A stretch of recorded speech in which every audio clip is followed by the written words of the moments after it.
All right, my name is Tyler Clements. Keith has reached out to me to share a little bit about myself and, more importantly, my testimony and love for Jesus Christ. And so I want to go ahead and share that. I feel blessed to have this opportunity to share that with you guys. And so I'm just go ahead and jump right on in. So again, my name is Tyler Clements, and I accepted Christ when I was pretty young. I believe I was around the age of 5, and this was with my older brother. My older brother is 10 years older than me, and I remember just sitting in the living room, and he was asking, and we were just talking, and he just looked at me and said, "Hey, have you accepted Jesus? Have you asked Jesus to come live in your to be in your heart?" Was the way he put it, and I remember looking at him saying no, and so we talked a little bit about it, and I remember praying with him and asking recognizing that I'm a sinner and that I need Jesus in my life. And that was a moment where I look at my life and say, yes, I accepted Jesus. And I wish I could say that from that moment as a 5-year old that I have perfectly followed Jesus, but that's definitely not the case. And I'll tell you more as we continue with that. So as a 5-year old, I accepted Jesus into my life, though, and um, I was baptized as a fifth grader um, when we lived in Washington State. And I've always, at that age, my parents are Christians, my siblings are also Christians, and so it was easy for me to kind of to make those choices to make with the influences and family around me. And I had some good Christian friends as well. And we were heavily involved in church, and so it was easy to um, to follow God in that younger age, especially. But as I got older, especially when it came about middle school, I started becoming more popular in sports, and basketball was the game that I really thrived in. And so I started hanging out, and as you reach middle school, you start getting some of those different influences in our lives. And so, I mean, at that age, I started being more exposed to different things. And when I got to high school, specifically, because I was good at basketball, I was started playing at the varsity level, and so I really started being more involved with some of the upperclassmen. And so I was introduced to alcohol at pretty. I felt like young, So I was a freshman in high school when I started experimenting with that, and so I found myself, going down a different path. It was the first time in my life where I really started um, again to wander, um, and so that really my freshman, sophomore, junior year of high school, um, really just found myself again going down that path, whether it was alcohol or girlfriends or relationships, and really just found myself again like just searching the world, and with that it left me pretty empty, and I remember just being in some ways just kind of depressed just because I knew better. I knew what I should be doing, and I knew what God was saying to me and leading me in, but yet I kind of saw what my friends were doing or everyone else was around me doing, and so I kind of just again I just didn't listen to it. And so again, in my junior year, I kind of realized, or actually it was my sophomore year, I realized I wanted to make some changes. So I even actually left my high school that I was at, and I went to a Christian school that was like 30 minutes away. My little brother was already going there at the time, and but I found myself like, hey, this is not good where I'm at. I want to go somewhere else. Like I want to get out. I want to remove myself from this. And I went to the Christian school, um, knowing that hey, this is gonna be better for me, and it's gonna help encourage the walk that I know I should be living, and I want to be living. And so I went there, for a while it helped, but I still had some of my friends at the previous school, and so I still kind of went back. I was kind of living that double life, that double standard a little bit. Um, but then it got to my senior year, and this was a big year for me, because during football season I just got out of a relationship that wasn't great for me. I made some poor choices that I was very disappointed with myself in, and um, And so I came into my senior year just completely broken. I mean, at that time, I felt like I was rock bottom and I couldn't go any lower. And so I came to that year just completely broken. And we're in football season, and it was after a game, and my one of my friends ended up breaking his leg. So it was a very emotional kind of day, anyhow. After the game, and I remember driving home late that night because I have a 30-minute drive, and I even went to the hospital to come check on my friend because he had to have surgery that night, and so I went and checked on him, and so it was just kind of an emotional night, and I remember just driving home, and at that time I wasn't listening to Christian music, I wasn't listening, um, I had a sound system in my car, and so I was listening to different things and non-Christian music, and I was just driving home, and I was just broken, and so I remember turning on the radio. I found our local Christian radio station, and I just turned it on, um, and I remember just listening to the music, and man, I just broke down, and I just started bawling, and I remember just saying, "Hey God, I can't do this anymore. I can't keep making the choices that I'm making, and I'm done. Like I'm done."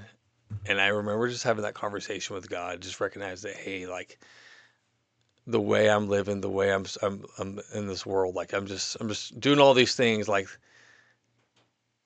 it's just leaving me more broken. And the only thing I wanted to do was just go to God. And so I remember that very defining moment of my senior year of just like, God, I'm yours. Like I'm yours. I just you need to be my main focus, and that you are the most important thing in my life. And so that senior year was a very life changing year for me. Um, I went from being very angry.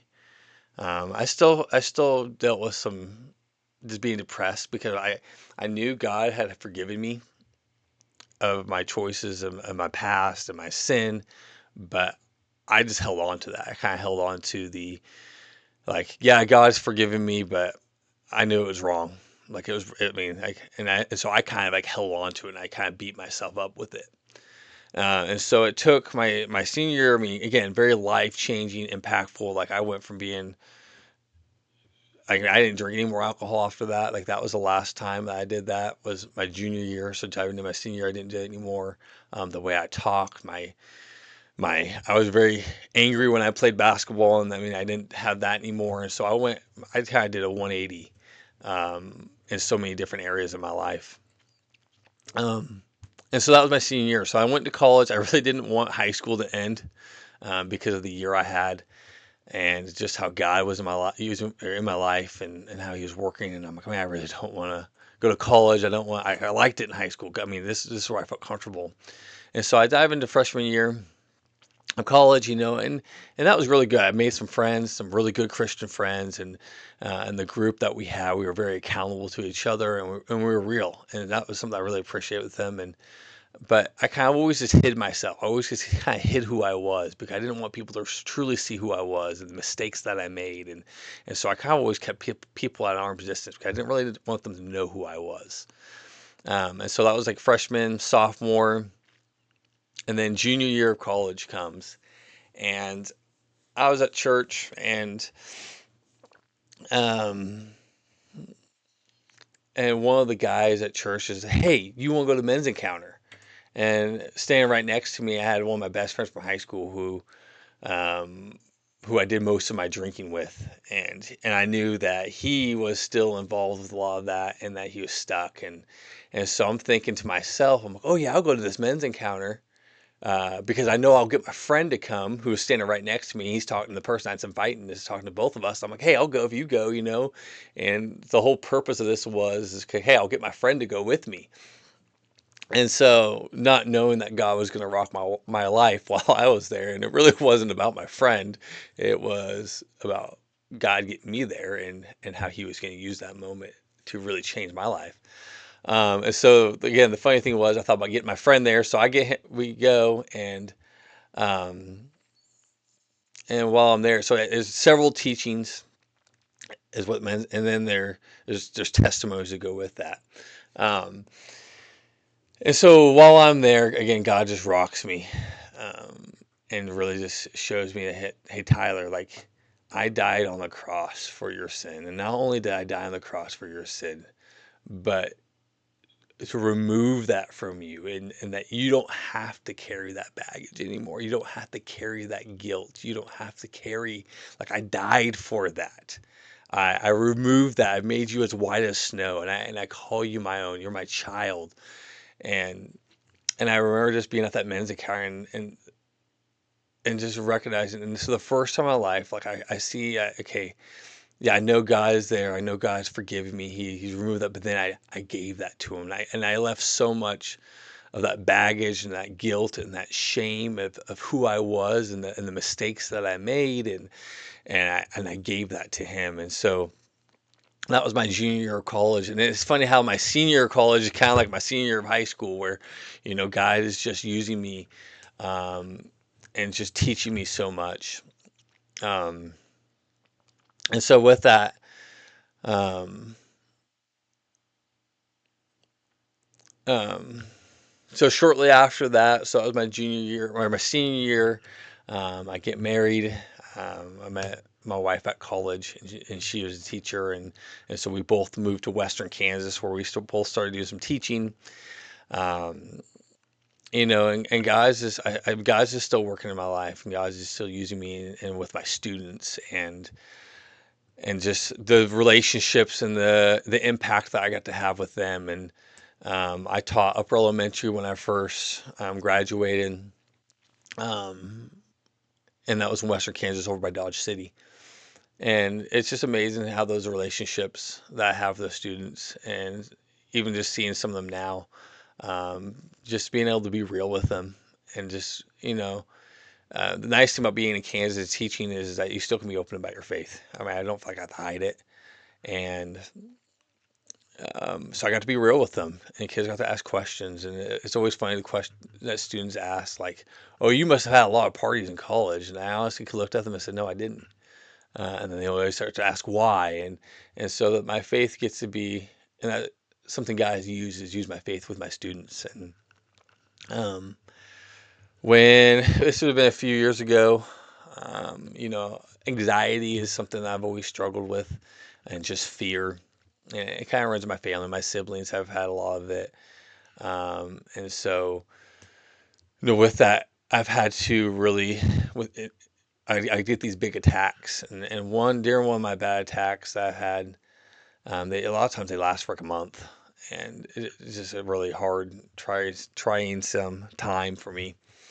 Um, but God showed me one time that, hey, like, don't focus on the fear, like, look at me, keep your eyes fixed on me. And God really during one of those times, God really showed me, hey, when Peter was walking on the water, and when he was walking on the water, I mean, when his eyes were on Jesus, he was able to do something that was impossible, right? He was able to walk on the water. But the second he started to look at the waves, and he started to look at the turmoil and the things around him, he started to sink, right? And the second he started to sink, he called out to Jesus, and Jesus reached out and he grabbed him.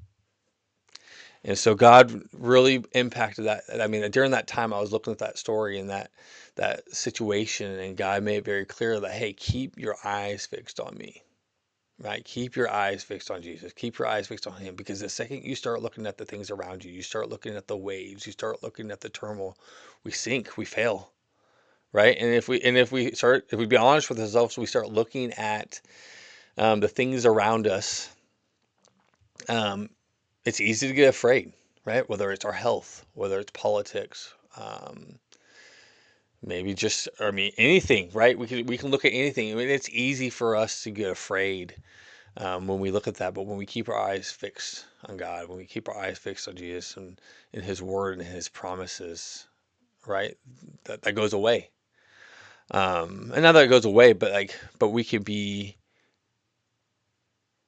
confident, right? That God is there, and God has a plan, and His ways and His plan is so much better, and His understanding and everything that He provides is so much better than what we can even imagine. And it doesn't mean that life is going to be perfect. Right? God doesn't promise that follow me, your life will be perfect and you will have no problems. And in fact, if you looked at the disciples, right, um, none of them had a perfect, easy life. And so, but that situation though, it was just getting very impactful in my life. Just recognize that hey, I need to keep my eyes fixed on Him because when I look away, I get emptied. I fail, and I fail miserably.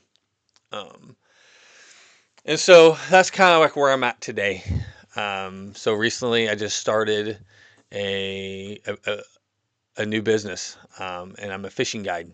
And my guide service is live-in water fishing. And the emphasis and focus of my guide service is really to spread the love of Jesus Christ with others. And it's amazing what kind of people I get on my boat, and we can spark a conversation because of fishing. And I may not always have these profound conversations, but with everyone that I have, because there's a lot of people that I go and we go fishing and I guide them, and that's a big part of it. But um, but it's amazing how many people I have been able to talk to, and just even the other day, I had a person ask me, he said, "Hey, have you ever been looked down upon because of your faith?" And because of my guide service, which is live in water fishing, which is a direct reference of the woman at the well. And Jesus says, "Hey, I'm the living water. You can drink from these wells. You can do these things of the world, but if you don't seek me, like you'll thirst again. You'll be empty." Which is again a big test of my life. Um, but anyhow, so just the conversations I get to have and the potential to reach others, and I hope that even though I don't have a conversation with all um, my clients that I've taken guiding, but just to hope the way I act, the way I talk, the way um, I have those opportunities. And I even think of the relationships that I've had to be able to have because of guiding and fishing. There are a lot of people in my life that I've been able to share that with. And so it's been really amazing because I'm not teaching anymore, and I'm still hoping ways to impact students, but I do see God using this passion of mine, fishing, and even hunting, and be able to share that love in Christ with others. So that's a little bit about myself and just how God has worked. And at times, like even like right now, like I'm not perfect. I'm not perfect at all because God, I mean, God, yes, has made me new, but I'm not perfect, and I need Him. I need Him daily. Um, so thanks for giving me this opportunity to tell you a little bit about myself, but more importantly, how God has worked in my life. So thank you.